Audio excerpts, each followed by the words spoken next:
Well, I Yeah. think we need to prioritize authentic relationships with other men.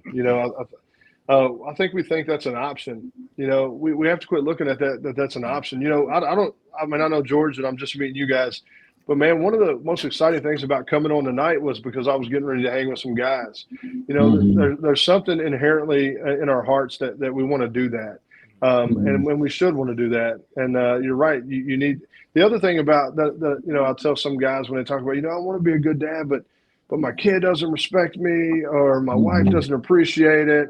And I tell them, well, you're not supposed to do it for that. Like, it's not about you being happy. You don't do it because you want to be happy. You do it because it's your responsibility, right?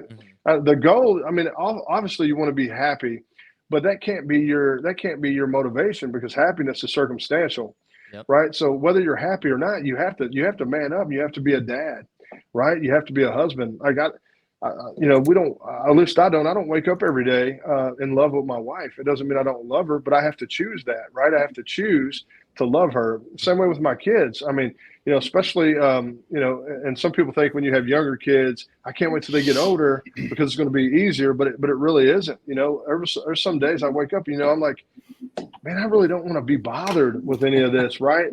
Because I'm just a human. I'm a Yeah. human, and I'm imperfect. But I have to choose in that moment to go, hey, this was never, like, this is not an option. Like, I Uh, did this. I helped create life. It's my responsibility and my privilege, right? Right. It's my privilege to fight Absolutely. to fight through this so that I can be everything I need to be. Because one of the things I used to think about, Brandon, when you asked me, like, when things started getting real about being a dad, I just kept saying, and I have two stepdaughters and I have a daughter of my own, and my stepdaughters are 15 and 18, and my daughter will be 21 in November, and then I have a 13-year-old son. But I would just say, would I want to be who my daughters marry? Like, Mm. would I want them to be Yeah. like me? Would I want them to choose a husband that's like me?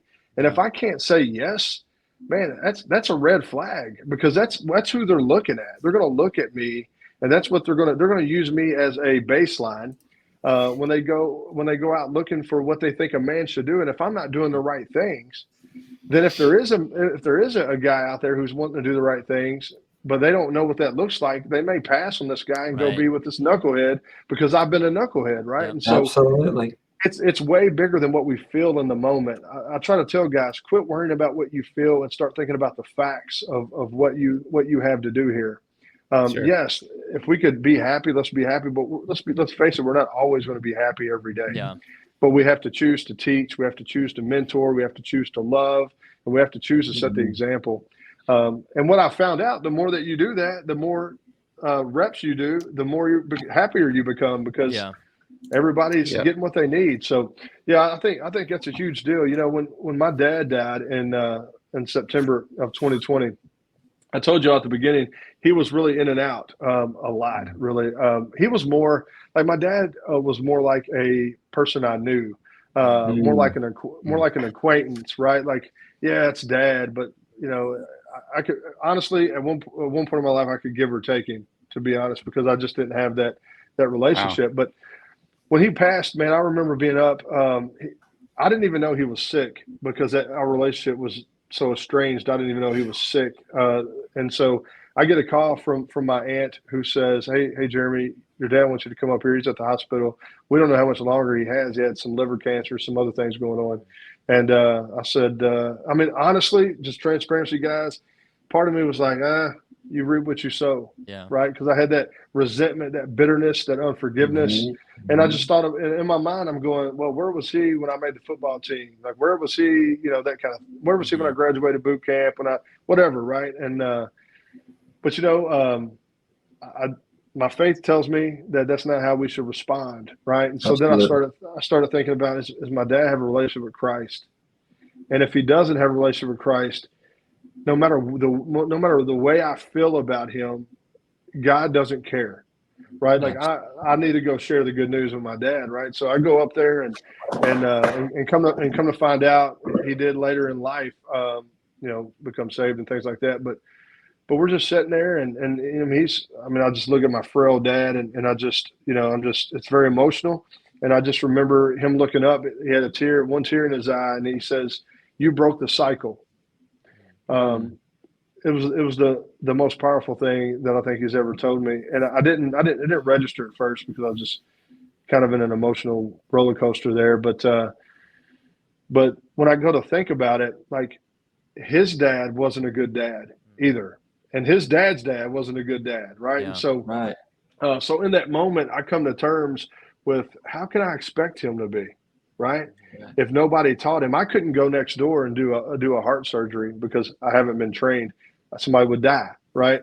But yet here I am expecting my dad to know something that he hasn't been trained on. So then I started the forgiveness process, man. But one of the greatest things as a father that's ever happened to me is to see him look up and say, you broke the cycle.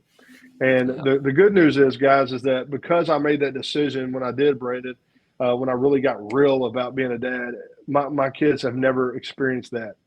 They'll never feel what I felt in that moment. They'll never have to do that. And I'm grateful for that. But that's how important our legacy is, right? Absolutely. What we leave behind, what do we want them to remember us as? Because that's all we're going to be at some point. And our hope is always our kids outlive us. And I want them to, number one, say, my dad loved Jesus, but he loved me so much. And anything else, my titles, my resume, the awards on the wall, they're going to go in somebody's closet somewhere and collect dust. It's not going to matter. Right. But we sacrifice our legacy for these pieces of paper and frames often, man, or that money, that extra, $10,000 a year, or we just sacrifice so much. But man, as I start to be more intentional about being a father, I've recognized that stuff doesn't faze me as much as to be sitting there watching TV and have my 15-year-old grab my hand and just show that affection. Man, it's the greatest feeling in the world. I can't even. Nothing I've ever accomplished has replicated that. But that's just just a quick story. And I didn't want to take that down this kind of sad, but I just think it's important to know that we have the ability, whether we had good fathers in our lives or not, we do have the ability to create our legacy and to be good. Yeah. And so I'm just fortunate that I had some good people who kind of come alongside and kind of taught me that. But mainly, Scripture taught me that, because He is the greatest Father, right? So I thought, if nobody else can teach me that, I'm gonna look here. Right. And sure enough, man, made a world of difference. But I just wanted to share that with y'all. Yeah, no, that's awesome. Like, I think you hit the nail on the head when you said, after I was talking about support, it made me think about something. So there was a study that I actually talked about with my therapist at one point, and it was about the fact that 9 out of 10 men would rather talk to a male about their issues and their traumas than a female. Because men, one, don't want to look weak, and two, they're willing to confide in men because brotherhood is something that not a lot of people talk about, but if you have it, you are good. You can deal with anything with the right men at your side. Because you can feed off of that. Yes, you are.